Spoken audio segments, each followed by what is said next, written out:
You know the type. The ones who walk into a room and their smile seems to light everything up, as if the sun itself has decided to take residence on their face. Everyone loves them, everyone admires them, and yet, behind that perfectly composed grin, there's a storm raging. Here's what nobody tells you. The people who keep smiling, no matter what, are often carrying weight that would crush most of us. It's invisible, relentless, and strangely strategic. That smile isn't just a habit, it's a survival mechanism. It works because in a world that rewards positivity, they've learned to weaponize their appearance, to armor themselves against the casual cruelty of the day. But while the world sees happiness, what's really happening is a constant negotiation between their inner pain and the need to appear unshakable. It's quiet, but it's heavy. The first thing you need to understand is how the human brain responds to perpetual masking. When someone suppresses negative emotions and presents a cheerful exterior, their prefrontal cortex is essentially on overdrive. It's constantly calculating, how much can I reveal without revealing too much? How much can I laugh without the world seeing the cracks? This constant monitoring isn't just emotionally exhausting, it literally rewires the body. Cortisol levels spike in hidden ways. The immune system begins to sense the conflict between inner reality and outer expression. Over time, that cheerful mask becomes both a shield and a prison. The people who keep smiling are, in a way, practicing a form of psychological survival. They survive not by escaping danger, not by hiding in the shadows, but by convincing the world that everything is fine while they process a hurricane inside. Now, imagine being trapped in a social system where pain is invisible unless it's loud, dramatic, or socially acceptable. Smilers learn quickly that vulnerability is dangerous. A tear in public invites judgment. A confession of struggle invites pity or dismissal. So, they smile instead. This is where the first survival insight emerges. Controlling perception is a tool. The smile becomes a command over the social environment. It signals safety, it signals cheerfulness, it signals that you're unthreatening. But every time this person laughs, every time they nod and affirm the happiness of others, they expend energy at a rate most people don't notice. It's subtle, it's relentless, and it's draining. The physics of it are simple. Emotional labor requires caloric and neurochemical expenditure. Your brain is literally burning fuel to maintain the illusion of normalcy. Here's the second insight. The smilers have mastered micro-rituals for survival. They can compartmentalize pain, break it into digestible pieces, and store it in corners of their mind. This is where we see biology meet strategy. When a person keeps smiling despite suffering, they're often engaging in a form of self-regulation that mimics the fight or flight response. The smile triggers endorphin release, tricking the body into a temporary sense of safety.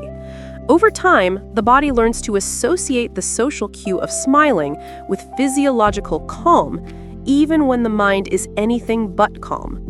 This is why, if you try to pry into their internal world, it can feel like hitting an invisible wall. They've built neural pathways designed to insulate themselves from the very people who think they know them best.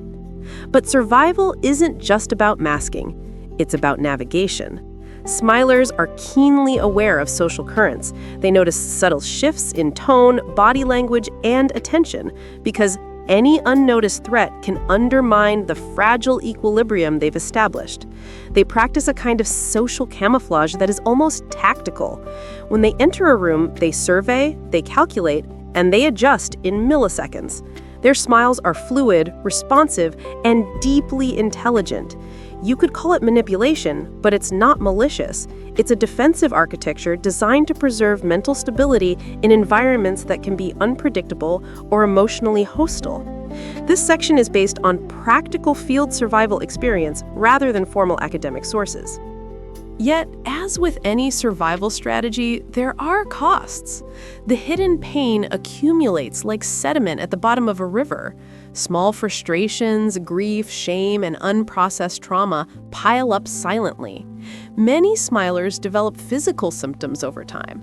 tension headaches, digestive disorders, chronic fatigue, and sleep disturbances. Their bodies bear the burden of emotions they can't openly display. This is the cruel paradox. The very smile that protects them socially often accelerates internal wear.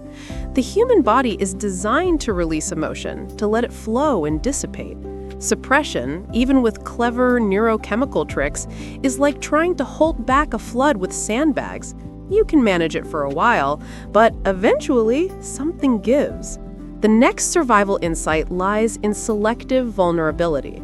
Some smilers learn to strategically reveal fragments of their pain, carefully chosen moments, trusted individuals, private rituals.